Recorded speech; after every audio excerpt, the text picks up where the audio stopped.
नमस्कार मित्रांनो, उन्हाळी सुट्टी पर्व निमित्ताने मागच्या व्हिडिओमध्ये आपण वारांची माहिती घेतली होती. चला तर ह्या व्हिडिओमध्ये आपण तिथींची माहिती जाणून घेऊया. त्यासाठी व्हिडिओ शेवटपर्यंत नक्की बघा.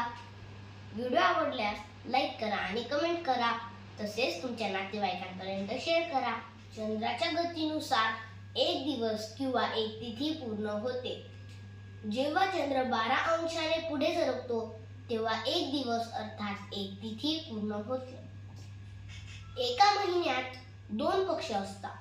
पहिला शुद्ध पक्ष व दुसरा कृष्ण पक्ष किंवा वद्य पक्ष.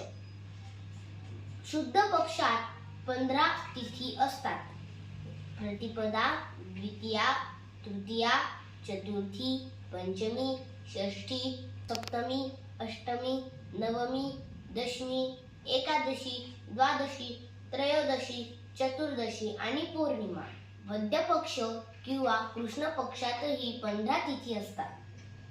प्रतिपदा, द्वितीया, तृतीया, चतुर्थी, पंचमी, षष्ठी, सप्तमी, अष्टमी, नवमी, दशमी, एकादशी, द्वादशी, त्रयोदशी, चतुर्दशी आणि अमावस्या. ही झाली तिथींची नावे. शुक्ल पक्षात प्रतिपदा ते पौर्णिमा हे 15 दिवस येतात. वद्य पक्षात प्रतिपदा ते अमावस्या हे 15 दिवस येतात.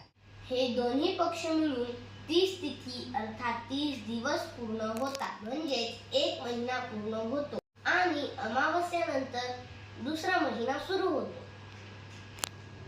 असे 30 तिथीनंतर एक महिना बदलत जातो.